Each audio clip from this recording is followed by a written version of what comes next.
So what do you do when your partner wants to end the relationship, but you don't want to end it? In long-term relationships that end, they typically don't end overnight. They end usually after a series of arguments, angry words spoken, and threats of living over a period of time.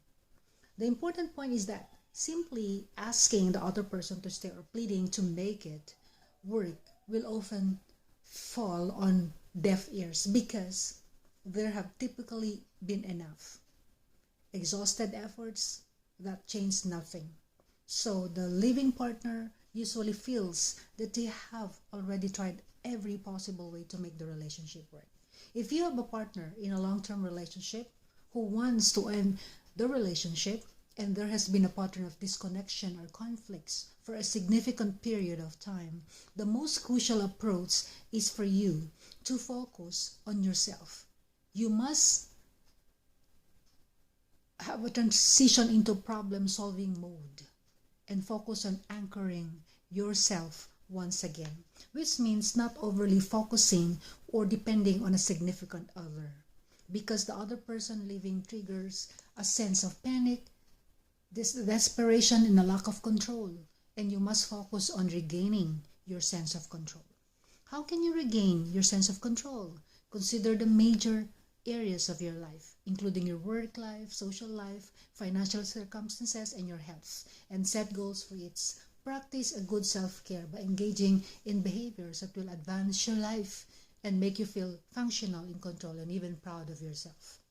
Interestingly, it's sometimes the moment when a person regains their emotional strength and pride that causes the living partner to change their mind and come to see the positive changes that have been made. Of course, there's never a guarantee of a reunion, and a reunion can't be the ultimate reason why you make these efforts to set goals and make self-improvements. The point of prioritizing your own self-care is that you can come to realize, with the prospect of the end of a long-term relationship, that you are going to be stuck with yourself regardless of whether you keep that romantic partner or lose them.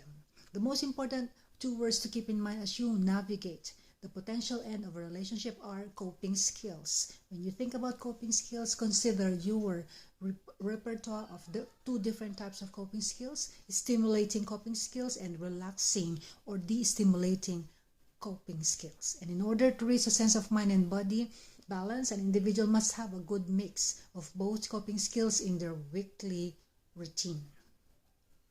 When we come back, let's see how also you need to be vulnerable. This is very important to maintaining the relationship work. Sometimes you have to dig deep to be vulnerable.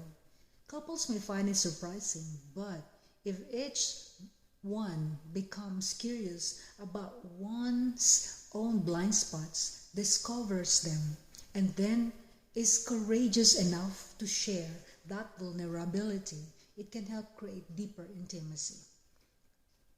A blind spot doesn't necessarily mean a fault or a weakness, but rather a deeply held belief about oneself or about how a relationship is supposed to work or how love is expressed. The belief is so deep, we don't even realize we have it, hence the term blind spot. What is an example of blind spots in relationships?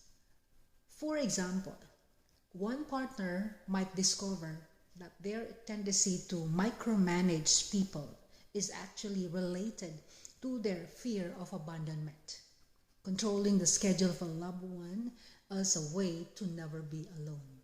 Sharing this with a partner can be the first step to changing their pattern. This should be a loving process that builds trust, not one that causes shame. So this is very important. Another is create novel experiences. You have to create novel experiences. Although eating your favorite pizza every Saturday night and incorporating rituals in your life strengthens relationships, boredom does creep in.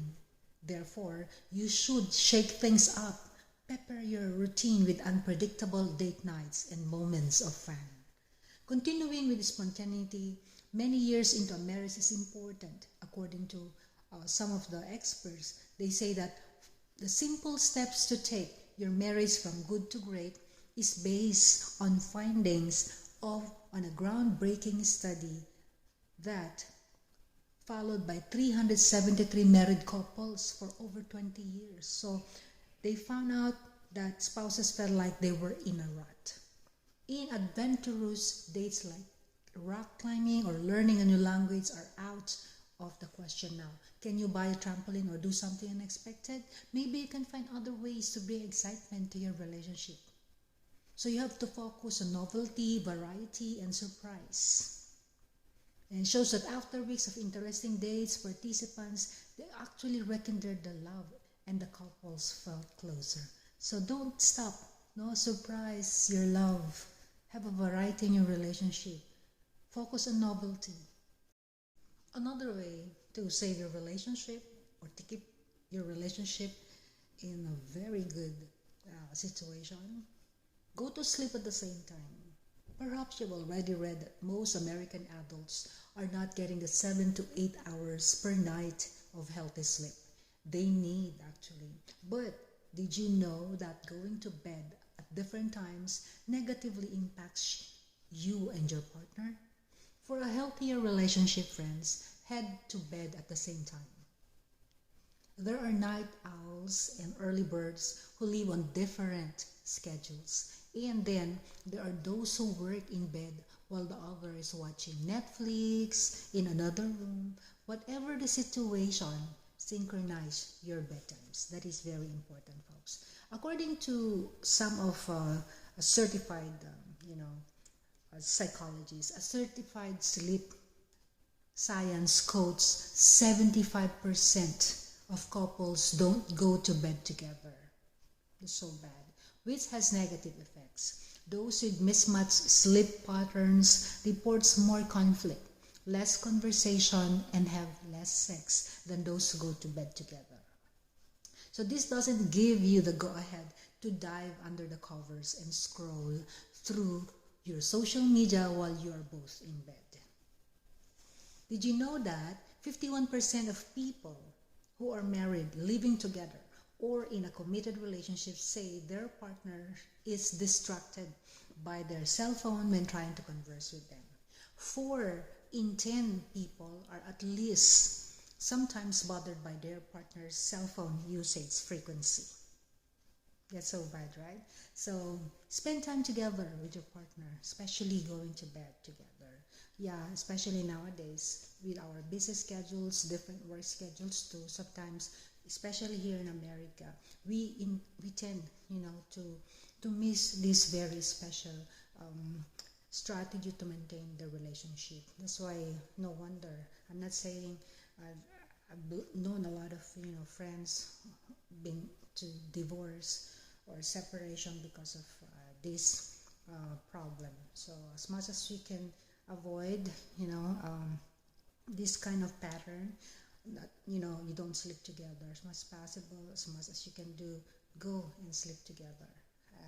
Have a bedtime time together, and then spend time quality time together in bed.